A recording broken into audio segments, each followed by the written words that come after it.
आदरणीय मित्रों, नमस्कार।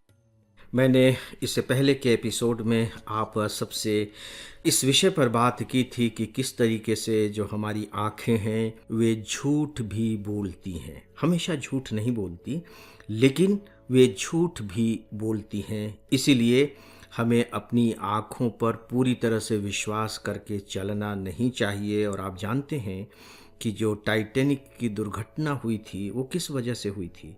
क्योंकि टाइटैनिक जहाज को चलाने वाले चालक ने केवल अपनी आँखों पर ही भरोसा किया। उसे बर्फ़ का एक टुकड़ा दिखाई दिया। उसने सोचा कि बर्फ़ का इतना ही बड़ा टुकड़ा है, इसके किनारे से मैं अपने जहाज को निकाल कर ले जाऊंगा।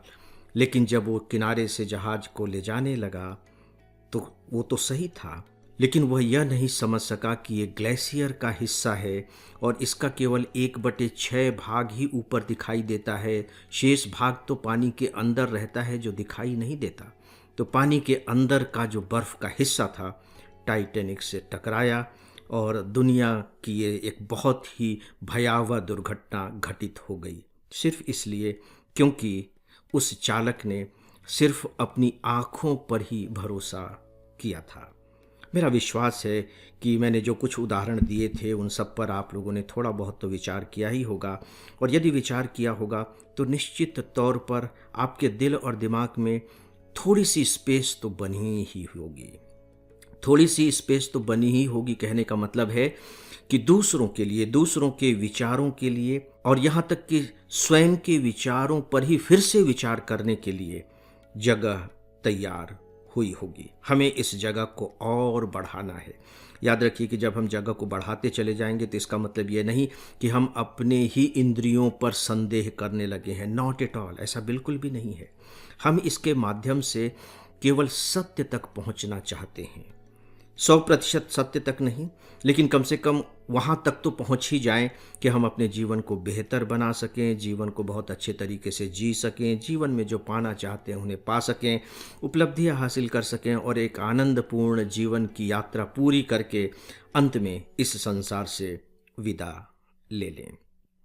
एक बार मैं फिर आप सबको कृष्ण जी के उन शब्दों की याद दिलाना चाहूँगा जो उन्होंने अपने दूसरे अध्याय के 16वें श्लोक में कहे हैं।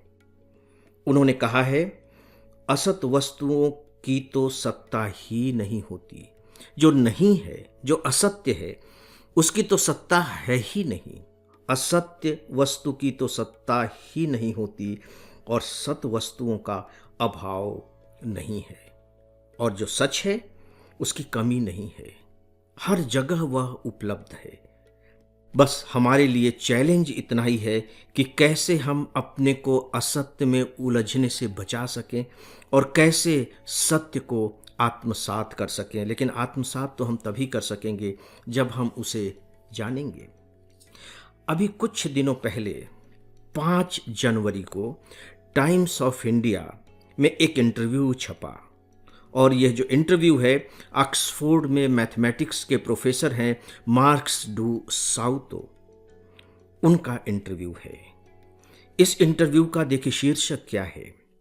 शीर्षक है, when Krishna talks of Arjun's soul being immortal I felt he was talking about maths. जब कृष्णा अर्जुन से कहते हैं कि यह आत्मा अमर है, तो मुझे ऐसा लगा कि वह मूलतः गणित के बारे में बात कर रहे हैं, यानी कि गणित अमर है। इसे पढ़ने के बाद मुझे लगा कि नहीं, अब थोड़ी सी बात हमें संख्याओं पर करनी चाहिए। संख्याओं पर बात इसलिए करनी चाहिए कि अभी मैंने आपको कृष्ण के जो शब्द पढ़कर सुनाए हैं, वह दूसरे अध्याय का है और दूसरे अध्याय का नाम ही है सांख्य योग।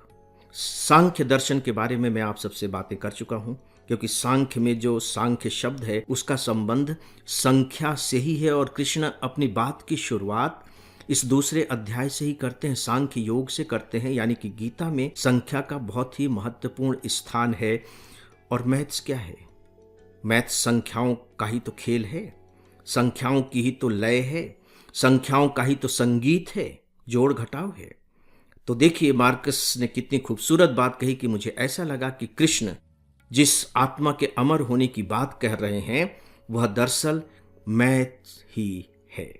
तो दोस्तों आइए आज इस संख्या का जो मायाजाल होता है इसे थोड़ा सा जानते हैं, समझने की कोशिश करते हैं।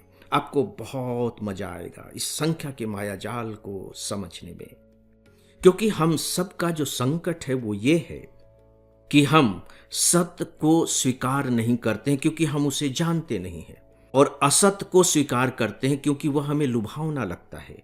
हम उसके छल कपट को समझ नहीं पाते और हम उसमें फंस जाते हैं। तो आइए कुछ उदाहरणों के जरिए मैं इसे आप सबके सामने रखना चाहूँगा और इस बात की भी इजाज़त चाहूँगा कि यदि इस एपिसोड में मैं अपनी सारी बातें पूरी नहीं कर सका तो मुझे अगला एपिसोड इसी विषय पर बनाने की आप सब अनुमति प्रदान करें। आइए इसे देखते हैं। शेयर मार्केट के बारे में आप सब जानते हैं, बहुत ही इंटरेस्टिंग फैक्ट है शेयर मार्केट।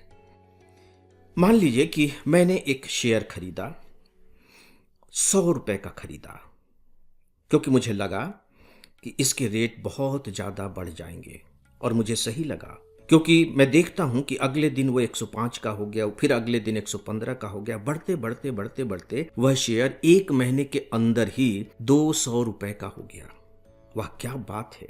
और रोजाना जब शेयर की कीमतें बढ़ रही हैं तो मेरा उत्साह भी बढ़ रहा है, मेरी खुशी भी बढ़ रही है, मेरा आत्मविश्वास भी बढ़ रहा है कि देखो मैंने कितना सही निर्णय लिया है। ऐसा होगा। आप इसके पैरेलल व्यक्ति के मनोभावों को लेकर के चलें, क्योंकि हमें जो आनंद मिलता है, हमें जो दुख प्राप्त होता है वो घटनाओं के ही समानांतर होता है, घटनाओं के अनुकूल नहीं होता। दरअसल सच बात यह है कि वो वही नहीं होता जो होना चाहिए, यानी कि घटनाएं घटित हो रही हैं उसके अनुसार हमें उसका अनुभव नहीं होता। हम जो चाहते हैं उसके अनुसार हम घटनाओं को अपने अंदर घटित होने देते हैं और वही हमारे दुख का सबसे बड़ा कारण है। तो एक महीने तक मैं खुश होता रहा। अब देखिए होता क्या है, 100 रुपए का शेयर 200 रुपए का हो गया, मैं खुश हो गया। लेकिन मुझे लगा कि नहीं अभी ये और बढ़ेगा, क्योंकि एक महीने से तो ये लगातार बढ़ता चला जा रहा है। और इससे पहले मैंने कई बार ये फैसला किया था कि 125 का होगा तो बेच दूंगा, 150 का होगा तो बेच दूंगा, फिर मैं सोचता हूँ कि 200 का होगा तो बेच ही दूंगा। लेकिन अब जब 200 का हो गया तो मुझे लगता है कि थोड़ा सा और वेट कर ले, हो सकता है कि 225 का हो जाए। लेकिन अनफॉर्चुनेटली अगले दिन मैं अखबारों में पढ़ता हूं कि वो 190 का हो गया, फिर पढ़ता हूं कि वो 180 का हो गया, फिर पढ़ता हूं कि वो 160 का हो गया। अब जब ये डाउन होना शुरू हुआ है तो उसी के अनुसार मेरा भी उत्साह, मेरा भी जो सुख है वो डाउन होना शुरू हो गया है। अंत में 150 रुपए का हो जाता है। मुझे लगता है कि अरे बाप रे, कहीं ये और कम ना हो जाए, और मैं 150 रुपए में उसे बेचने का फैसला करता हूं और 150 रुपए में मैं उसे बेच देता हूं। अब बस आप थोड़े से मनोविज्ञान का यहां अध्ययन कीजिए अनुभव के स्तर पर, कि अब जबकि मैंने शेयर को 150 रुपए में बेच दिया है मुझे कैसा अनुभव हो रहा है। मुझे ऐसा लग रहा है कि 50 रुपए का नुकसान हो गया, क्योंकि मैंने वो शेयर 200 रुपए में नहीं बेचा था जो मुझे बेच देना चाहिए था। तो मैं 50 रुपए के नुकसान के दुख का अनुभव कर रहा हूं। लेकिन गणित क्या कहता है, मैथ्स यहां क्या कह रहा है, संख्याएं क्या कह रही हैं? संख्याएं तो बोल रही हैं ना। संख्याएं साफ तौर पर यह कह रही हैं कि आपने 100 रुपए का यह शेयर खरीदा था और आपने अब इसे 150 रुपए में बेच दिया है। तो सीधी सी बात है कि यदि 100 रुपए में खरीदी गई चीज 150 रुपए में बेची जाती है तो उससे 50 रुपए का लाभ होता है। ये मैथ्स का सच है, सत्य है, और अस्तित्व तो इसी का ही है दोनों तरफ से, क्योंकि गणित भी यही कहता है तो यही सच है। और साथ ही साथ आपको जो लाभ मिला है 50 रुपए का, वो 50 ही मिला है। लेकिन मैं सोच रहा हूं कि 50 रुपए का मुझे नुकसान हो गया। क्या मेरे पॉकेट से एक भी पैसा गया है? नहीं गया है, एक भी पैसा नहीं गया है। सच तो यह है कि मेरे पॉकेट में 50 रुपए आए हैं, अतिरिक्त आए हैं, लेकिन मैं इस सच को स्वीकार नहीं कर पा रहा हूं। मैं केवल उस मानसिक स्तर पर हुए 50 रुपए के नुकसान का अनुभव कर रहा हूं जो इनफैक्ट घटित हुआ ही नहीं है। इसके बारे में थोड़ा आप सब विचार करें, तब आप संख्याओं की शक्ति को समझ पाएंगे, सत्य की शक्ति को समझ पाएंगे और सांख्य दर्शन को भी समझ पाएंगे। और तब आप समझ पाएंगे कि सच में जो मार्क्स ने बात कही कि जो गणित है वह अमर है, उसे भी समझ पाएंगे। अब आप सबसे अनुमति चाहूंगा, मेरा प्रणाम स्वीकार करें। नमस्कार।